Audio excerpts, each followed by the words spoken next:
guys, and welcome back to another video on the channel. So today we've got my wife's Polo R-Line TSI, the AW one, and yeah, we're going to be giving it a service today. So we've got it running just to get it warm. We've got it jacked up, ready, so I'm going to take the under tray off now whilst it's getting warm, just so then when we do drop the oil it's going to fly out nicely. Here we are, the electric water pump's just clicked off there, but we have a little bit of temperature now in the sump, not a lot. We don't want to be working with it mega hot. As you can see, our drain plugs here, so we do have a new one of those.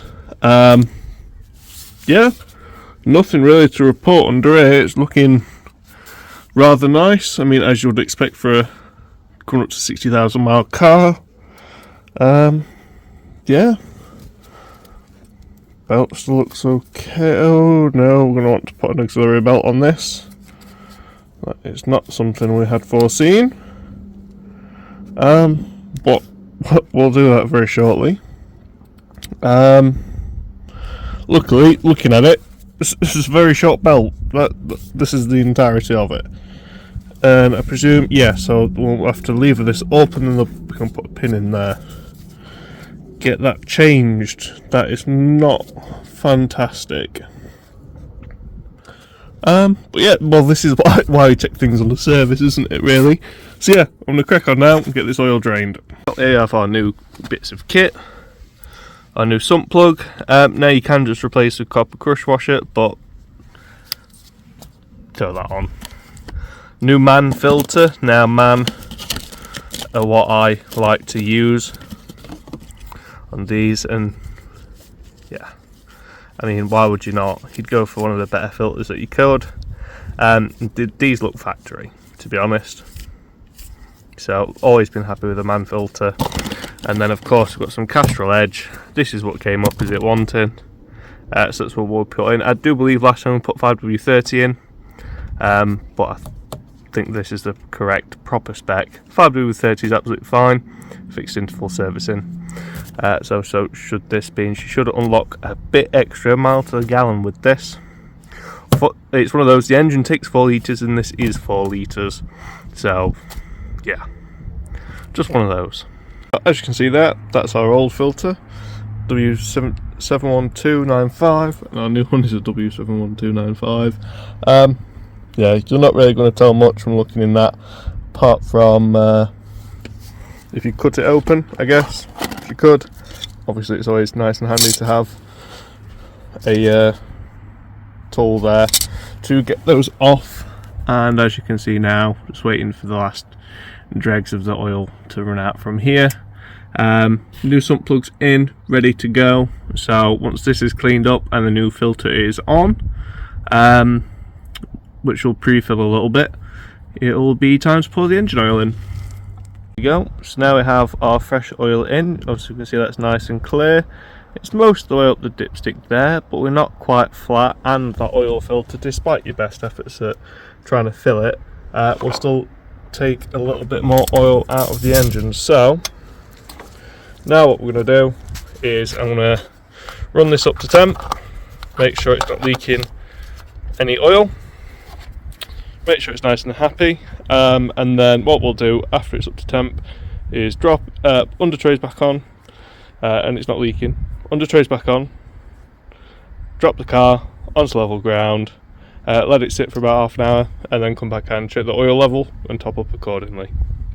So we've got the engine running here, and as we can see, no leak from the oil filter and no leak from our sump plug back there. So we're pretty happy with that. So what we're going to do now is throw the under tray back on, get it dropped down, and like I say, wait, let the oil sit in the engine, come back from like the head and wherever else it's gone, check the oil level properly once it's at a period of rest. There we have it, drop back down, and as we can see, that is filled nicely on that dipstick there. Lovely clean fresh oil, ready to go, fully serviced. Now where this is sat, this is on a slight angle, so I do know that that will drop just the tiniest little bit anyway, but It's always nice as well, once you have just serviced a car, just clean these up a little bit. A nice look. Obviously left the part number writing on there from when we rebuilt it. Yeah, that's the service on a 1 litre TSI Polo R line. The only thing left to do now is to grab the laptop and tell the car it's had a service. So you might be able to hear church bells in the background. Very lovely touch in this village. So we have VCDS release 26.3. We do have the beta downloaded on this one for SFD unlocking, as SFD 1 availability just come live through VCDS and Rostec. But obviously when we can say ignition on this car, we're going to get speed limiter because she's left that on. Oil service due.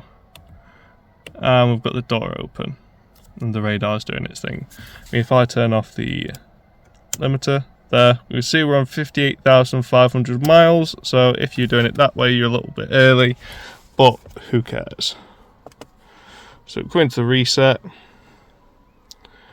So I'll load all this jazz up.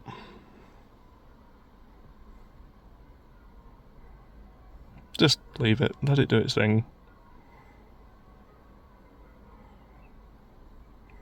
Ta-da! So distance since last oil change 16,000 kilometers. So I changed the oil 254 days ago. Yeah, so there we are.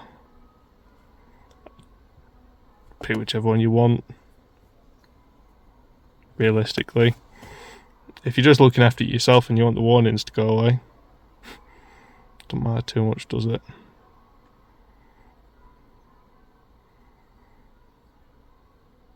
Yeah. Yeah, just come back through, do its things again. There we go. So it's happy, service status is happy, distance since last oil service, that is correct, and 0 days because, yeah, we've literally just done it. That oil is about 5 minutes old. So what we can do now is key off the ignition. We can close down the laptop and then we'll start it and that oil service light should have gone. Key on.